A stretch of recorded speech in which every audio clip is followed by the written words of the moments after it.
Silks చేనేత వస్త్రాల అద్భుత ప్రపంచం కుక్కట్పల్లిలో మార్చ్ 28న గ్రాండ్ ఓపెనింగ్. అంత ముక్కుసూటితనంగా, అంత బోలాగా ఉండటం వల్ల అంటే ఇబ్బందులు ఏం ఫేస్ చేయలేదా? నచ్చంది నచ్చినట్టు ఎదుటి వాళ్ళ ఫీలింగ్స్ పట్టించుకోకుండా చెప్పాను సార్. సినిమా బడ్జెట్, ఫైనాన్స్ అంతా నాన్నగారి దగ్గర నుంచి ఏమైనా తీసుకుంటారా? మనకు ఒళ్ళు జాగ్రత్త మన డబ్బులు అయితేనే వస్తుంది సార్. మన డబ్బులు లేకపోతే మనం ఇప్పుడు ఇంట్రెస్ట్ వేసి ఇంకోటి ఫైనాన్సర్కి ఇవ్వాలి, అట్లనే వస్తుంది. మీరు ఏదో ఇంటర్వ్యూలో చెప్పారు, నేను పెద్ద లాంటి సినిమా ప్రొడ్యూస్ చేయాలని. ఒక అంబిషన్ అనేది ఉంటుంది కదా sir, me as a producer చేయాలి అని. ఎందుకంటే ఇంట్లో ఇంతమంది గ్రేట్ యాక్టర్స్ని పెట్టుకొని నాకు కూడా ఉంటుంది కదా. సో చాలామంది ఏమనుకుంటే మీరు ప్రొడ్యూసర్ అయ్యారంటే ఒక మెగా కాంపౌండ్ నుంచి వచ్చిన అమ్మాయి ప్రొడ్యూసర్గా మారిందంటే వాళ్ళకేందులే డబ్బులు బాగానే ఉంటాయి, తీసేస్తారు సినిమా. సో జనరల్గా అందరు ప్రొడ్యూసర్ లాగానే మీరు కూడా ఫైనాన్స్ తీసుకోవటం ఇవన్నీ జనరల్గా ఉంటాయా? రెస్పెక్ట్ ఇస్తారు సార్, ఫ్యామిలీ నుంచి వచ్చారు అని రెస్పెక్ట్ ఇస్తారు. కానీ డబ్బుల విషయంలో ఎవరైనా ఫ్రీగా ఎందుకు గ్యాంబుల్ చేస్తారు సార్? ఏంటంటే కమిటీ కుర్రాలు సినిమా తర్వాత చాలా కథలు విన్నారు, అసలు ఇంకో కథ సెలెక్ట్ చేసుకుంటానికి మళ్ళీ ప్రొడ్యూస్ చేయడానికి. చెయ్యకూడదు అని కాదు, కానీ నా దృష్టిలో కమిటీలో మేము అది ఫుల్గా చూపించాం. ఫాంటసీ కామెడీ కదా సినిమా, అంటే ఆ ట్రైలర్ చూస్తే మీరు చిన్నపిల్లల్ని టార్గెట్ చేశారు. అంటే it's very clean film sir. చాలా మటుకు కొన్ని వస్తాయి ప్రమోషన్స్ అప్పుడు, యా ఫ్యామిలీ అందరూ వెళ్ళి చూడాల్సిన సినిమా అంటారు. కానీ యాజ్ ఏ ప్రొడ్యూసర్గా ఏంటి నాన్నగారు సలహాలు తీసుకుంటారా? అంటే నేను డెఫినెట్గా ఏదైనా అడగాలి అంటే నాన్న will always be there sir. కానీ ఆయనగా ఇప్పుడు నేను చెప్పాలి హౌ టు లివ్ లైఫ్ అనేసి ఈజ్. ఏంటంటే మీ లైఫ్ ఫిలాసఫీ ఏంటి, ఎలా ఫాలో అవుతుంటారు ఏంటి? అసలు సోషల్ మీడియాలో రూమర్స్ వస్తుంటాయి, వాటి గురించి ఆలోచిస్తుంటారు, అసలు ఎందుకు కేర్ చేయరు అసలు? The most difficult job in the world is to mind your own business. నమస్తే అండి. నమస్తే అండి. జై శ్రీరామ్. జై శ్రీరామ్. హ్యాపీ శ్రీరామనవమి శుభాకాంక్షలు మీకు. Thank you. మీకు కూడా. ఏంటి శ్రీరామనవమి సెలబ్రేట్ చేసుకుని వచ్చారా? ఆనెస్ట్గా ఎప్పుడు మార్నింగ్స్ ఫస్ట్ పానకం, శ్రీరామనవమి రోజు పానకం తాగింది ఇంట్లో స్టెప్ అవ్వను బయటికి. బట్ ప్రమోషన్స్ పని మీద ఇంకా తాగలేదు. ఓకే, ఇంటికి వెళ్ళి తాగేసేయండి. పూజ చేసుకున్నాను కానీ పానకం అయితే తాగలేదు. ఓకే, అంటే పర్టికులర్గా అంటే ఒక పాజిటివ్ వైబ్లో స్టార్ట్ చేద్దామని, పర్టికులర్గా మీరు ఒక రామాలయానికి పర్టికులర్గా వెళ్తారు, ఖచ్చితంగా ఆ రామాలయానికి వెళ్తారు. అక్కడ ఎందుకు వెళ్తారంటే అక్కడ పూజారి తెలిసిన పూజారి. అంటే నేను చాలా చిన్నగా ఉన్నప్పటి నుంచి చిన్నప్పుడు అమ్మ వెళ్ళేసి అమ్మతో పాటు నేను వెళ్ళేదాన్ని అనమాట.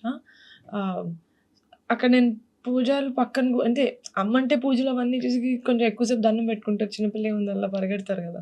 సో నేను అక్కడ హనుమంతుడి వారి గుడి యూనో టెంపుల్ దాని పక్కన కూర్చొని నాకు పూజారి చెప్తుంటే వాళ్ళు రాసేదాన్ని. So they've seen me since I was a kid. ఇప్పటికీ వాళ్ళు అలాగే ఉన్నారు, సేమ్ పూజారిలో ఉన్నారు. కొంతమంది మారారు కానీ వాళ్ళందరూ అలాగే ఉన్నారు అనమాట. సో నాకు చాలా పీస్ఫుల్గా ఉంటుంది. పూజారి కూడా తెలిసి ఉండాలండి, దేవుడు వరం ఇచ్చిన పూజారి కూడా కరుణించాలంట. అలా మనకు తెలిసిన పూజారి ఉంటే మనకు అదొక సాటిస్ఫాక్షన్ వెళ్తే. అంటే వీళ్ళు నన్ను చూసే విధానం కూడా ఇప్పుడు నన్ను చూసినట్టు నన్ను అంటే సెలబ్రిటీ అట్లా కాదు, చిన్నప్పుడు నన్ను ఎలా చూసుకునే వాళ్ళు అలాగే. సో అది కొంచెం చాలా కంఫర్టబుల్గా ఉంటుంది. ఎక్కువ కూర్చున్నా కూడా జనాలు అంటే అందరు వచ్చేసి డిస్టర్బ్ అస్సలు ఉండదు. అలా కూర్చుని ఉంటాను టెంపుల్లో. జనరల్గా పూజలు చేస్తుంటారని, పూజలు దేవుడిని నమ్ముతుంటారు అంటే my relationship with God over the years చాలా మారింది. చిన్నగా ఉన్నప్పుడు చాలా రిచువల్స్ చేసి అంటే అమ్మ కూర్చోమంటే కూర్చొని దండం పెట్టుకోమంటే ఇంతే, ఏముంటుందో లోపల తెలియదు చిన్నపిల్లలకి. కానీ దేవుళ్ళ కథలన్నీ కథల్లాగా చెప్పేవాళ్ళు నాన్న. ఇలా ఒక ఊర్లో కృష్ణుడి కథలు, రాముడి కథలు అన్నీ, మహాభారతం అన్నీ స్టోరీస్ లాగా చెప్పేవాళ్ళు. నాకు అందులో క్యారెక్టర్స్ పికప్ చేసుకొని నాకు యాక్చువల్గా రాముడు అంటే అక్కడే స్టార్ట్ అయింది ప్రేమ, as a son, as a brother. కానీ ఓవర్ ది ఇయర్స్ ఏంటంటే మధ్యలో కొన్ని ఇయర్స్ నేను అసలు I did not believe in God. ఎందుకంటే నాకు తెలియలేదు, ఎక్కడ స్టార్ట్ చేయాలో తెలియలేదు. తెలియని దాన్ని నేను నమ్మును అని ఎలా చెప్తాను? సో దాని తర్వాత then I started learning, then I started asking questions. You know కొంతమంది చిన్నపిల్లలు అడిగినప్పుడు వాళ్ళకి తెలీదు, మేము అడగలేదు మా పేరెంట్స్‌ని, మీరు నన్ను అడుగుతారే అంటే కొట్టి ఆపేస్తారు. వాళ్ళ క్యూరియాసిటీని స్టాప్ చేస్తారు. యాస్ చిల్డ్రన్ అట్లా స్టాప్ చేస్తే వాళ్ళు ఇంక అడగడం మానేస్తారు. అలా అని నమ్ ఎన్ ఎన్ ఏం నమ్ముతున్నారో, ఎందుకు నమ్ముతున్నారో కూడా తెలీదు బిలీఫ్. సో, అలా కాకుండా చదివి నేర్చుకొని వీడియోస్ చూసి లేకపోతే కొన్ని ప్రవచనాలు అవన్నీ విని నాకు నచ్చినవి నేను తీసుకొని నా దేవుడిని నేను క్రియేట్ చేసుకొని దేవుడి మీద నమ్మకం ఉంది. అంటే మనకన్నా హయ్యర్ పవర్ ఒకటి ఉంది. ఎప్పుడు మనల్ని అంటే అసలు ఏ మనిషి భూమి మీద ఓడిపోవడానికి పుట్టలేదని నా feeling sir. Super. Unless and until అది ఒక బరువు లేని పేపర్ లాగా దేన్ని ఏదో ఒక బిలీఫ్ ఉండాలి సార్. మీరు రాయనైనా నమ్మాలి, కానీ 100% ఆ రాయి నాకు మంచి చేస్తుందని నమ్మాలి. యూనో కొంతమంది ఫొటోస్, కొంతమంది అంటారు నేను రిలీజియస్ కాదు స్పిరిచువల్ అంటారు. నాకు అది అర్థం కాదు సార్. ఓకే, నాకు అర్థం కాదు పర్సనల్గా. నేను గుడికి వెళ్ళి నేను శివలింగాన్ని చూస్తున్నా, రాములవారిని చూస్తున్నా, హనుమంతుని చూస్తున్నా, నాకు అందరూ ఒకటే. అమ్మవారిని చూస్తున్నా, అందరు నాకు ఒకటే. నా నా వాళ్ళ టువర్డ్స్ నేను దండం పెట్టేటప్పుడు, వాళ్ళని నేను తలుచుకునేటప్పుడు నాలో ఇవోక్ అయ్యే ఆ పాజిటివ్ ఎనర్జీ అందరి నుంచి నాకు ఒకటేలా ఉంటుంది. నేను దేవుడికి నేను పార్షల్ కాదు సార్. నాకు టెంపుల్స్లో ఎక్కువ ఎనర్జీ ఇంకా ఎక్కువ మంచిగా అనిపిస్తుంది. అంతేగాని so yes, I'm very religious, very spiritual, very everything. అందుకే అంత మంచి జరుగుతుంది. అంటే పుణ్యక్షేత్రాలకు ఇలా ప్లాన్ చేసుకుని వెళ్తారా? అంటే మీరు ఎక్కువ టూర్లు వెళ్తుంటారు కదా? అవునా? ఓకే, అంటే ఫ్యామిలీతో వెళ్తుంటారా? ఫ్రెండ్స్ తోటి ఇద్దరు చాలా సార్. తిరుపతికి మొన్న మా ఫ్రెండ్స్ తోటి కామాఖ్య దేవి దగ్గరికి వెళ్ళాం. శక్తిపీఠాలు చూద్దాం అనుకుంటున్నా. శక్తిపీఠాలు ఇంకా జ్యోతిర్లింగాలు చూద్దాం అనుకుంటున్నా. ఎంతవరకు వస్తుందో తెలియదు, కానీ మొన్నే నా ఫస్ట్ జ్యోతిర్లింగం చూసాం వారణాసి. మనం అనుకుందనే కదా వాళ్ళు కూడా రప్పించుకోవాలి.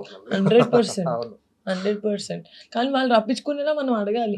నేను వద్దాం అనుకుంటున్నాను, రాని ఫస్ట్ నన్ను అని. నేను ఇట్లానే మాట్లాడతాను sir. It's not like praying, asking అంతే. ఆయన చూడండి నేను ఏది చేయట్లేదు లైఫ్ లో.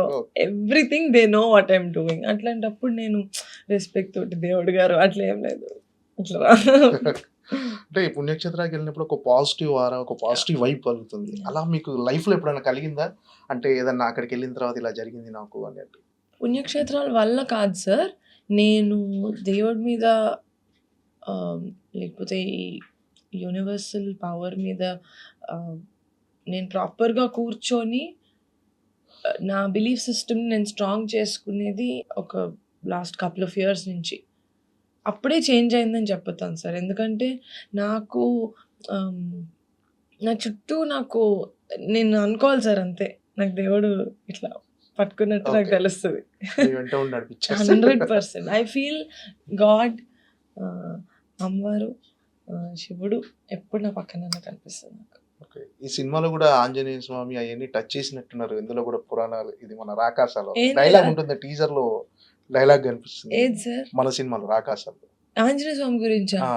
ఏం లేదు సార్. ఓకే, అది పెద్ద ఏమో సార్. పెద్ద ఈరోజు అది చూసారా? పెద్ద గ్లిమ్స్ ఎలా అనిపించింది? సగమే చూసాను సార్. ఇంటర్వ్యూ స్టార్ట్ చేయాలి. ఇప్పుడు చూద్దాం, ఒకసారి చూసేయండి.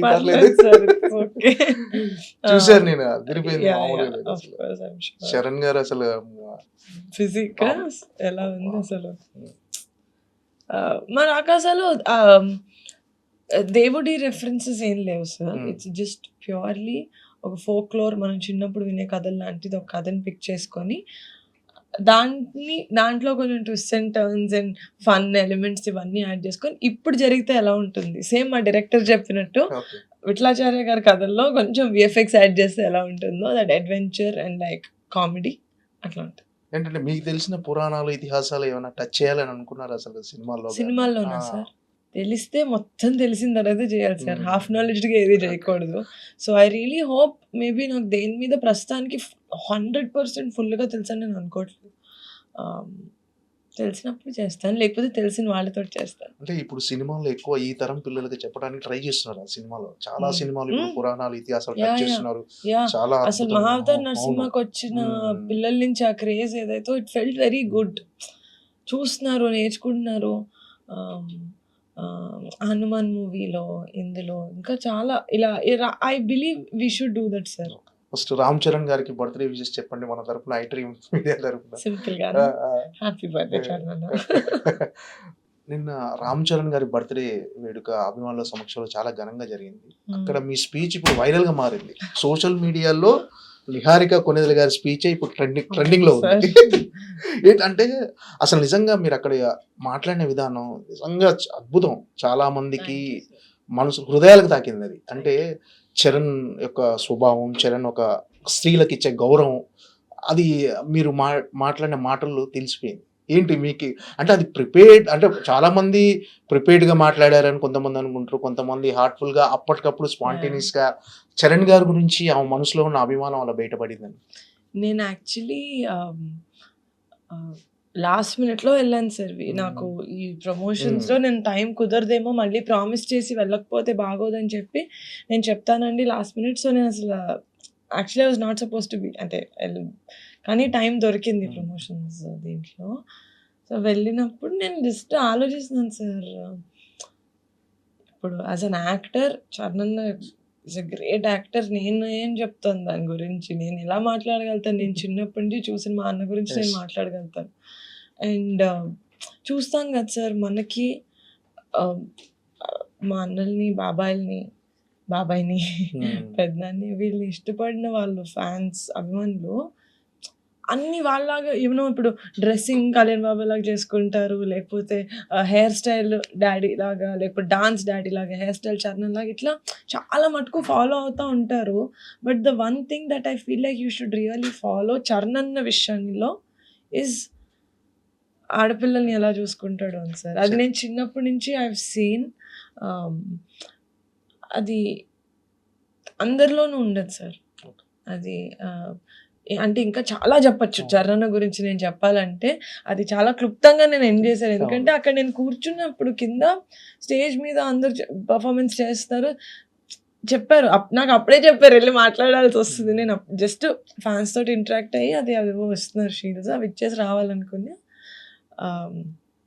మాట్లాడాలి అంటే అప్పుడు I just started thinking what is నాకేంటి Charan, what is Charan for me అన్నట్టు ఆలోచిస్తుంటే అప్పుడు పక్కన మా అక్క ఉండింది, మా అత్త ఉండింది. సో అలా I don't know, I just got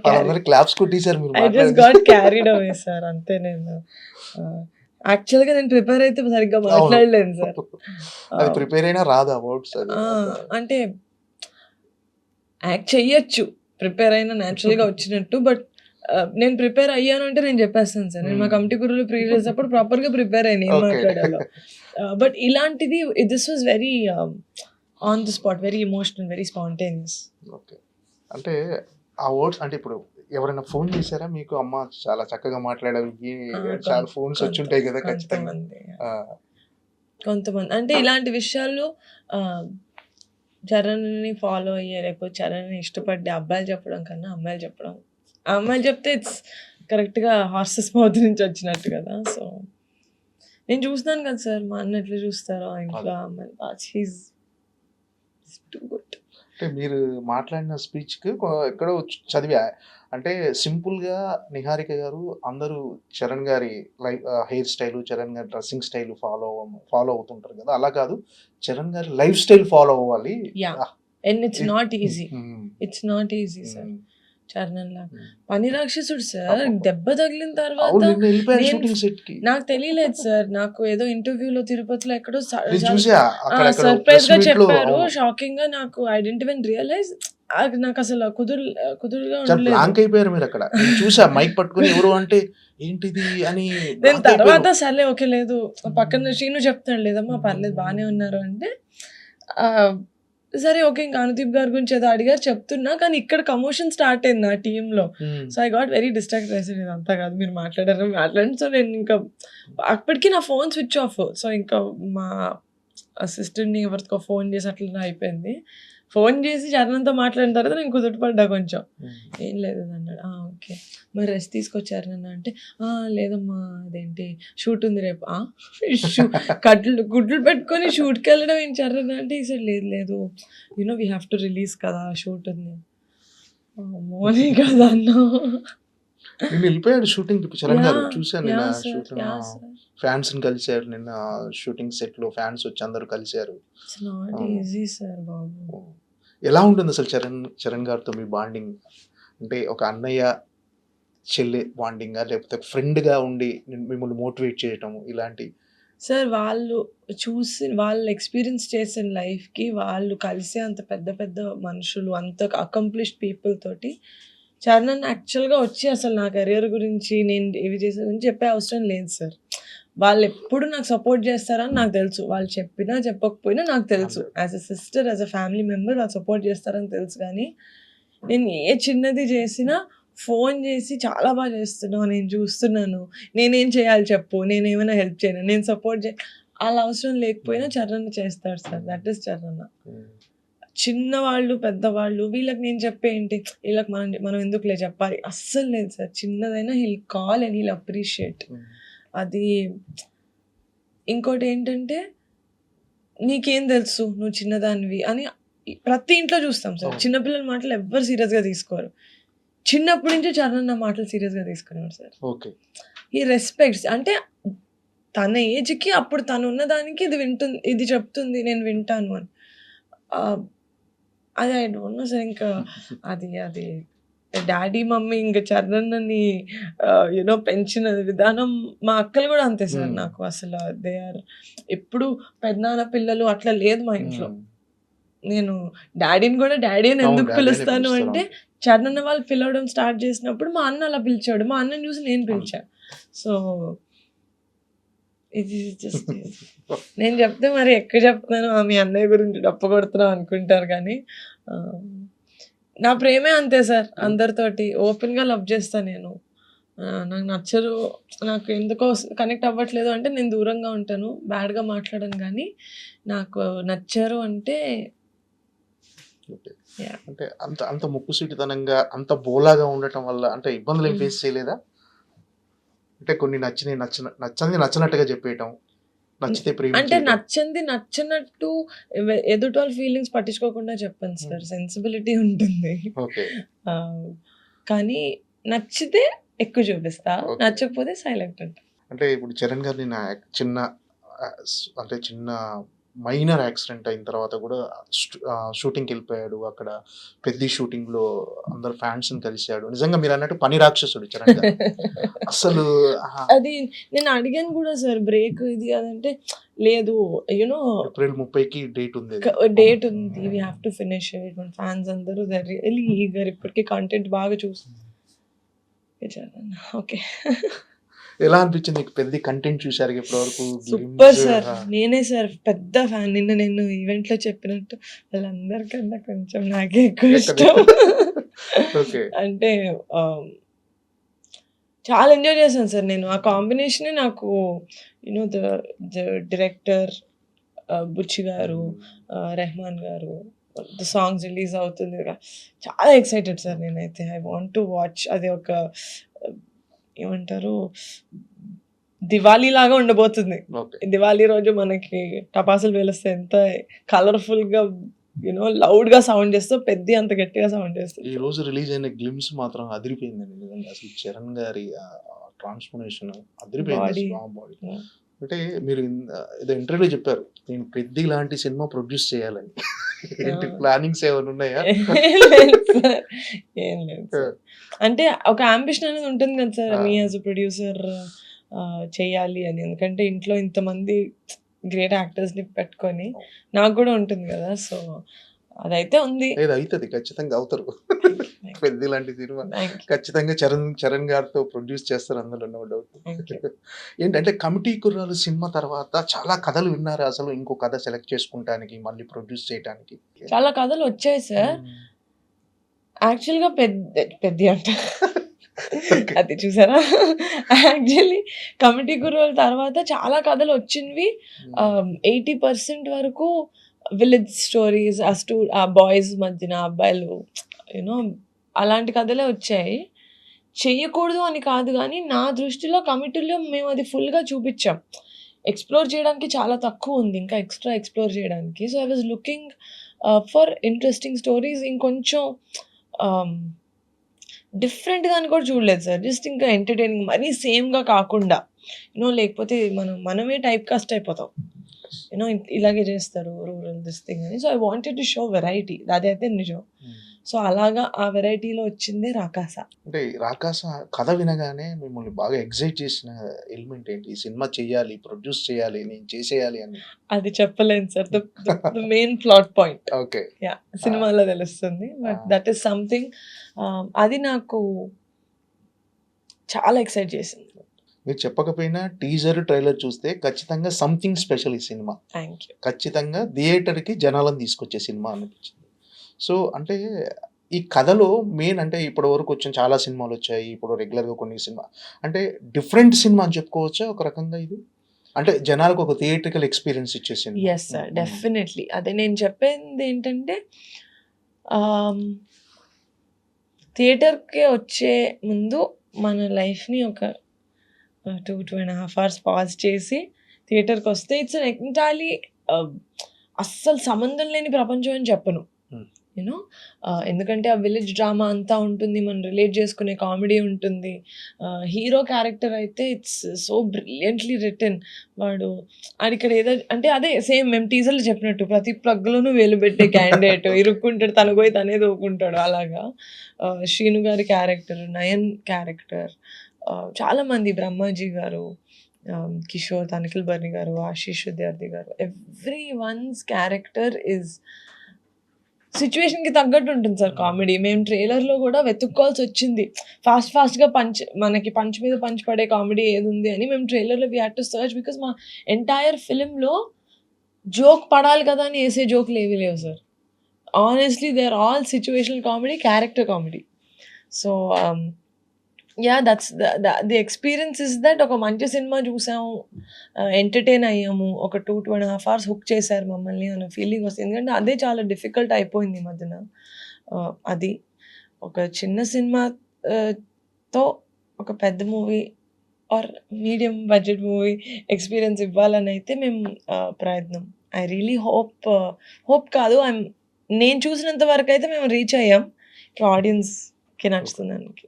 అంటే ఈ ఫాంటసీ కామెడీ కదా సినిమా. అంటే ఆ ట్రైలర్ చూస్తే మీరు చిన్న పిల్లల్ని టార్గెట్ చేశారు. పదండి అని మొత్తం టికెట్లు వెళ్తే ఫ్యామిలీతో వెళ్ళేటట్టుగా ప్లాన్ చేశారు మీరు. యాహ్! పెద్ద ప్లానింగే అన్నట్టుగా. అంటే it's very clean film sir. Very very clean film. No like awkward scenes. ఇప్పుడు అంటే మనకు చాలా మటుకు కొన్ని వస్తాయి ప్రమోషన్స్ అప్పుడు ఫ్యామిలీ అందరూ వెళ్ళి చూడాల్సిన సినిమా అంటారు. కానీ కొన్ని సీన్స్ అయినా, పాటల్లో కొన్ని ఇవైనా కూడా కంఫర్టబుల్‌గా ఉండట్లేదు ఫ్యామిలీకి. అది గుడ్ ఆర్ బ్యాడ్ అని నేను చెప్పట్లేదు. As a family, as an Indian orthodox sort of a family they are not comfortable. But 'Rakaasa' is very very clean comedy family entertainer which has fantasy. అది పిల్లల్ని ఎంటర్‌టైన్ చేస్తుంది. ఆల్సో మనం చందమామ కథలు విని విఠలాచార్య గారి సినిమా చూసిన వాళ్ళకి కూడా అది మళ్ళీ తీసినట్టు అనిపిస్తుంది ఈ జనరేషన్. మానస శర్మ ఈ సినిమాతో డైరెక్టర్‌గా పరిచయం అవుతున్నారు. అంటే ఆమె చెప్పిన కథలు మీకు అంటే ఆమెను డైరెక్టర్‌గా పరిచయం చేయడానికి రీజన్ అంటే ఇంతకుముందు మీ పింక్ ఎలిఫెంట్‌లోనే పనిచేశారని కదా. అంటే ఆమెలో ఉన్న టాలెంట్‌ని ఎలా గుర్తించారు మీరు? అంటే it was a journey sir. మేము ఫస్ట్ నేను మానసాని రైటర్ లాగా కలిసాను. మ్యాడ్ హౌస్ అని ఒక సిరీస్‌కి. అసలు ఆమెను చూడను కూడా చూడలేదు. నేను ఫస్ట్ ఆవిడ డైలాగ్సే చూసా. ఆవిడ వైజాగ్‌లో ఉండరు. అప్పుడు వైజాగ్ నుంచి పంపించేవాళ్ళు ఈమెయిల్‌లో డైలాగ్స్.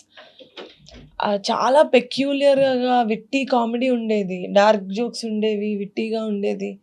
ఆమెను కలిసిన తర్వాత సేమ్ ఇప్పుడు ఉన్నట్టే ఎక్కువ గట్టిగా ఎమోషన్స్ బయటకు చెప్పరు. కానీ she is very sensible.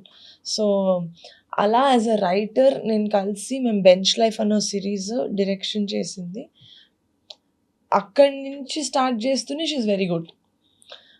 Director obviously any first time డైరెక్టర్స్‌కి మనం ఆ support will have to create. అంటే వాళ్ళ కంఫర్ట్, వాళ్ళ కాన్సంట్రేషన్ అంతా డైరెక్షన్ మీద పెట్టేటట్టు. So, we also did the same thing. The team I think we have put a very supporting team for her. She is very sensitive in a way that sensitive అంటే మనం అనుకునే సెన్సిటివ్‌గా ఏడ్చేసేది అది కాదు. ఎమోషన్స్‌కి చాలా సెన్సిటివ్‌గా ఉంటారు. యునో ఏది ఎమోషన్స్ ఇప్పుడు రుద్దాలి మన ఆడియన్స్ మీద అన్నట్టు కాదు. Very very natural. You should just let it come. So అది I really like about her as a director. And it's a journey sir. I've seen her. No, she has been a part of Pink Elephant. If I don't trust her, who'll trust her?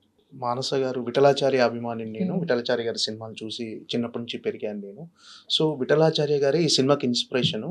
ఆయన సినిమాలు తీసినప్పుడు ఈ visual effects, ఇవి graphics అవి లేనప్పుడు ఆయన cinema అప్పుడే అంత అద్భుతంగా ఉండేది. అలాంటి వాటికి ఇవి విఎఫ్ఎక్స్ యాడ్ చేస్తే ఎలా ఉంటుందో అలా అని చెప్పారు. సో నిజంగా అలాంటి థియేట్రికల్ ఎక్స్పీరియన్స్ ఇవ్వబోతుందా? Yeah sir, definitely. I agree. I కరెక్ట్గా చెప్పింది మాన్ సార్. That's what it is. Comedy, little bit of love, very cute love story. అది కూడా కథకి సెపరేట్గా వెళ్ళిపోయేది కాదు, కథలోనే ఉంటుంది. మానస కథ ఒక she's very, she has to be ప్రతిదీ కథలో పాటు కథ నుంచి బయటకు వెళ్తుంది, కథ నుంచి ఏది ఫర్ ఎనీ రీజన్. కామెడీ అయినా, లవ్ స్టోరీ అయినా, యాక్షన్ అయినా, ఏదైనా కథలోనే ఒక భాగంలాగా ఉండాలి అని. డెఫినెట్గా అంతే sir. Comedy, the fantasy element, ఆ చిన్న థ్రిల్లింగ్ మూమెంట్స్, ఎవ్రీథింగ్ కరెక్ట్గా చెప్పింది మానస. విఠలాచార్య గారి సినిమాలో విఎఫ్ఎక్స్ యాడ్ చేస్తే ఎలా ఉంటుంది అలా. ఏంటంటే మానస గారితో మాట్లాడినప్పుడు ఆమె చెప్పింది ఏంటంటే, ఇప్పుడు సినిమాలో విజువల్ ఎఫెక్ట్స్, విఎఫ్ఎక్స్ వర్క్ చాలా ఉంది. ఉన్నప్పుడు మరి ఎలా ప్లాన్ చేశారు? విఎఫ్ఎక్స్ వర్క్స్ సరిగా లేకపోతే ఏమాత్రం లేకపోతే రిజల్ట్లో డెఫినెట్గా డిఫరెన్స్ కనిపిస్తుంది అన్నప్పుడు ఆమె అన్నది ఏంటంటే, ఫస్ట్ మేము సెకండ్ హాఫ్లో మా సినిమాలో ఎక్కువ విఎఫ్ఎక్స్ వర్క్ ఉందండి. సో ఫస్ట్ మేము సెకండ్ హాఫ్ షూట్ చేసి తర్వాత ఫస్ట్ హాఫ్ షూట్ చేసాము అని ఒక క్లారిటీగా చెప్పారు. నిజంగా అసలు ఆ ఐడియా ఎవరిది, అంటే ఈ ఆలోచన ఎవరిది అంటే, ఈ ఆలోచన మీకు ఎలా వచ్చిందంటే మీకెందుకు రాలేదని సిగ్గుపడిన రీతిలో సెకండ్ హాఫ్ ఫస్ట్ షూట్ చేయటం ఏంటి అసలు? నిజంగా అది మంచి ప్లానింగ్. అంటే కథ పరంగా తను చెప్పినట్టే మాకు సెకండ్ హాఫ్లో 90% ఆఫ్ ద విఎఫ్ఎక్స్ మాకు సెకండ్ హాఫ్లోనే ఉన్నాయి. అండ్ మా విఎఫ్ఎక్స్ మురళీ గారు from Green Gold, he's very very experienced. So ఆయన చెప్పారు, ఆయనే కదా ఐ థింక్ ప్రతి VFX supervisor will tell one thing, that విఎఫ్ఎక్స్లో 3 ఉంటాయి, అందులో మనం ఒకటే కంట్రోల్ చేయగలం. ఓకే, కాదు 2 కంట్రోల్, ఒకటి కంట్రోల్ చేయలేము, something like that. Okay, quality, money and time. So మేము నేను అన్నా సార్, నేను మనీ కంట్రోల్ చేద్దాం అనుకుంటున్నానండి, టైం ఇస్తానండి, క్వాలిటీ మీరు ఇచ్చేయండి అని. అయితే he's like okay fine, will do that. So ఆ విధంగా చూసుకుంటే టైం కావాలి సార్ విఎఫ్ఎక్స్కి. So we were like okay will do it, second హాఫ్లో ఉంది కాబట్టి అది షూట్ చేసేద్దాం ఫస్ట్. యాక్చువల్గా ఇట్ ఈస్ డిఫికల్ట్, ఎందుకంటే ఇమోషన్ వైజ్ యాక్టర్స్కి కూడా కొంచెం ఇవి చేసుకొని అవి చేసుకొని మనం ఇలా అలా షూట్ చేస్తాం కదా. బట్ మనకి విజువల్ ఎఫెక్ట్స్ మంచిగా కనపడాలని it was a call from the production that అది ఫస్ట్ చేద్దామని చెప్పి షూట్ చేసాం. ఇంకా ఫస్ట్ హాఫ్ ఇంకా హ్యాపీగా విలన్ సీక్వెన్సెస్ అన్ని షూట్ చేసుకున్నాం. టోటల్గా అవుట్పుట్ చూసుకున్నారు కదా, ఇప్పుడు ఎలా అనిపించింది? సాటిస్ఫైగా ఉన్నారు? Very happy sir, very happy. We're ఒక విఎఫ్ఎక్స్ ఉన్న ఒక ఫోక్లోర్ ఉన్న ఒక సినిమా చేస్తున్నాం కానీ లార్జర్ దెన్ లైఫ్ మూవీ చేయట్లేదు sir. It is something that you will be like, అరే చిన్నప్పటి నుంచి వింటా వచ్చాం కదా ఈ కథలు అన్నట్టు. సో అంటే ఆడియన్స్ ఏ మైండ్ సెట్ తో ప్రిపేర్ అయ్యి రావాలి సినిమాకి? అంటే మీరు అన్నట్టుగా ఎంటర్టైన్ అయ్యే మైండ్ సెట్ తోటి రండి సార్, ఎంటర్టైన్ చేస్తాం. బ్రేక్ ఉంటుంది ఇంటర్వెల్లో, బయటకు వెళ్ళండి, పాప్కార్న్ కొనుక్కోండి, రండి, సెకండ్ హాఫ్ చూడండి. What I can say is, actually నేను ఇంటర్వ్యూలో చెప్పలేదు, ఇట్ ఫీల్స్ లైక్ ఒక టికెట్ సినిమాకి 2 టికెట్లు చూసినట్టు, ఒక టికెట్ డబ్బులకి 2 సినిమాలు. ఎందుకంటే the palette of the first half and the second half is very different. అది చెప్పగలుగుతాను. ఈ కథ చెప్పినప్పుడే, అంటే ఫస్ట్ కమిటీ కుర్రోల్ సినిమా ఒక మినిమం బడ్జెట్ లో ఒక చిన్న సినిమా లాగా, ఒక న్యాచురల్ సబ్జెక్ట్, చాలా మందికి కనెక్ట్ అయిపోయి అందరికి చిన్నప్పుడు వాళ్ళ లైఫ్ అంతా గుర్తొచ్చేసి అంత అందరి హృదయాలను అత్తుకుంది సినిమా. ఈ సినిమా కూడా అంటే చెప్పినప్పుడు మీకు బడ్జెట్ కనిపించిందా? ఈ బడ్జెట్ లో ఇది ఫినిష్ చేయాలి అంటే పేపర్ మీద పెట్టుకున్నారా బడ్జెట్? పేపర్ మీద నేను డెఫినెట్గా first when I listen to a story, నేను యాజ్ అన్ ఆడియన్సే వింటాను సార్, నాకు నచ్చుతుందా అంటే నేను చూస్తానా అని. అది యాజ్ అ పర్సన్ నేను అది నమ్ముతానా అంటే ఆ క్యారెక్టర్స్ చేసేది కరెక్టా కాదా అది కాదు. As a film is for entertainment.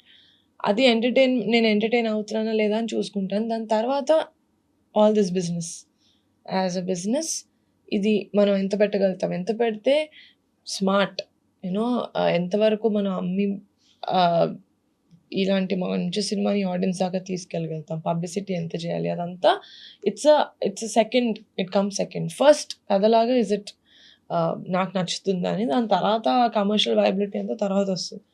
So కథ నచ్చింది కాబట్టి ఓకే ఏం చేద్దాం ఇప్పుడు, ఎక్కువ పెట్టద్దు అని చూసి ఈ ఫిల్మ్కి ఎంత కావాలో అంత పెట్టామని నా feeling sir. We did not go over budget, ఏదో ఎక్స్ట్రా స్పెండ్ చేసి మా దగ్గర ఇన్ని డబ్బులు ఉన్నాయి లేకపోతే మాకు ఇంత విఎఫ్ఎక్స్ ఉన్నాయని చూపించుకోవడం లేదు sir. Cinema is not for show off. అంటే బడ్జెట్ మీ కంట్రోల్లో ఉండేదా? యాజ్ ఎ ప్రొడ్యూసర్ గా రోజు మీరు ఎలాగో ఖచ్చితంగా సెట్స్కి వెళ్తారు, ప్రతి రోజు ఏం జరుగుతుందో మీరు చూసుకుంటారు. నేను కమిటీకి ఎక్కువ వెళ్ళలేకపోయాను ఎందుకంటే ఊళ్ళో జరిగి క్రౌడ్ వల్ల. బట్ ఈ ఫిల్మ్కి like most of the time I was in set. అంటే ఇక్కడ ఆర్గ్యుమెంట్స్ జరిగాయా, ఇక్కడ అనవసరం ఇక్కడ ఖర్చు పెట్టు, అదంతా సినిమా షూటింగ్ ముందే సార్. ప్రొడక్షన్ స్టార్ట్ అయిన తర్వాత ఇంకా everything will be on paper. Production start అయిన తర్వాత సెట్లో గొడవలు అంటే ఇంకా టైం కన్స్ట్రెయింట్స్ కొంచెం అంతే, that's it. Time constants, last minute ఏదో సెట్ ప్రాపర్గా యూనో ఏదో it could be many things. It could be some times makeup or you know time, health reasons మాకు కొంచెం బాగానే, బికాస్ చాలా మందితో చేసాం. అండ్ ఆల్సో వర్షాకాలంలో వింటర్స్లో చేయడం వల్ల they was a lot of health issues also. But అవన్నీ మన కంట్రోల్లో లేనివి. మన కంట్రోల్లో ఏవైతే ఉన్నాయో అవి కంట్రోల్లో ఉండే సార్. అంటే గుడ్ థింగ్ ఏంటంటే ఈ సినిమా షూటింగ్ అయిపోయిన తర్వాత మంచి బజ్ వచ్చేసింది. అంటే అందరిలో ఒక క్యూరియాసిటీ అయితే ఉంది సినిమా మీద. సో దానికి తగ్గట్టుగా మీరు నాన్ థియేటికల్ రైట్స్ అని అమ్మేయటము, థియేటికల్ రైట్స్ అమ్మేయటము. సో అంటే ఒక రకంగా ఒక సేఫ్ పొజిషన్లో ఉన్నారు మీరు బిఫోర్ రిలీజ్. సో ఇది ఎలా కుదిరింది మీకు? అంటే ఒక పర్ఫెక్ట్ ప్లానింగ్ ఏంటి అంటే, ఒక సినిమా బిఫోర్ రిలీజే నాన్ థియేటికల్ అమ్ముకోవటం, థియేటికల్ రైట్స్ అనటం, ఒక క్రేజ్ రావటం అనేది ఈజ్ నాట్ ఏ, అంటే ఈ రోజుల్లో పాసిబుల్ థింగ్ కాదు ఒక చిన్న సినిమాకి. నేను కమిటీ అప్పుడు ఒకటి చెప్పాను సార్. అయితే ఒక మంచి సినిమా వచ్చిందని ఆడియన్స్కి తెలియకపోతే ఒక మంచి సినిమా తీసి ఏంటి లాభం? యాజ్ అ ప్రొడ్యూసర్ నేను మంచి సినిమా తీసానని నాకు తెలుసు, అది అసలు ఆడియన్స్కి వచ్చిందని మనం తెలియజేయకపోతే ఎట్లా? సో ఆ పుష్ నేను 100%, మేము ముహూర్తం నుంచి మేము ప్రమోషన్స్ చేస్తున్నాం. ఆకాశాకి మీరు చూస్తుంటే కమిటీ కుర్రోళ్ళతోటి సంగీత్ తోటి ఒక రీల్ చేసాం ముహూర్తం రోజు. సో టెలింగ్ పీపుల్, ఎందుకంటే ఇప్పుడు మనం ఉన్న టైంలో మనకి సోషల్ మీడియా ఎంత అడిక్ట్ అయిపోయామంటే ఫింగర్ టిప్స్ మీద ఉంది మనకి. ఏదంటే ఆ content just swipe up like పైకి వెళ్ళిపోతుంది. అందులో how can we get their attention for like in 7 seconds, in 10 seconds, in 1 minute ఎట్లా తీసుకురావాలి అటెన్షన్? ఆ అటెన్షన్ తెస్తూ మన సినిమా గురించి చెప్పి మన సినిమా మీద క్యూరియాసిటీ బిల్డ్ చేయాలి. It's all very strategic. I'm very glad that I have a great marketing team, PR team, collaborative effort sir. Pink elephant pictures అంటే ఒక్క క్రెడిట్ ఒక్కరికి ఎప్పుడు తీసుకోరు. మీరు ఎవరి దగ్గరికి వెళ్ళినా కూడా సెపరేట్గా మీరు మా పిఆర్ టీమ్ని కలిసినా, మా యాక్టర్స్ని కలిసినా, ఎవరిని కలిసినా ఒకరికి క్రెడిట్ ఇవ్వడానికి కుదరదు sir. It's a collaborative effort. అంటే ఎంత మార్కెటింగ్ చేసినా, ఎంత ప్రమోషన్ చేసినా, కంటెంట్లో అంటే మీ టీజర్ కానీ మీ ట్రైలర్ కానీ జనాలకు నచ్చకపోతే మీరు ఎంత చేసినా కూడా దాని మీద బజ్ రాదు. So because of your content, అంటే సో మీ కంటెంట్ బాగుంది కాబట్టి డెఫినెట్ గా మీరు చేసిన ప్రమోషన్ యాడెడ్ అయింది. 100%. మనం బ్యాడ్ ఫిల్మ్ కి ఎంత ప్రమోషన్ చేసినా లాస్ట్ కి we can't fool the audience. But అదే సార్, ఐ థింక్ ఆ విషయంలో I always believe that film industry also luck అనేది చాలా పెద్ద పార్ట్ ప్లే చేస్తుంది. ఎవరు ఎటు వెళ్ళాల్సింది ఎటు వచ్చారు, you know. So I believe that Vamshi garu కానీ, కమిటీ కూడా డైరెక్టర్ వంశీ గారు కానీ, ఆర్ మాన్సా కానీ, ఆర్ నెక్స్ట్ నేను చేయబోయే వేరే డైరెక్టర్స్ కూడా, I'm just glad that pink elephant office address వాళ్ళకి దొరికింది. I mean I'm glad that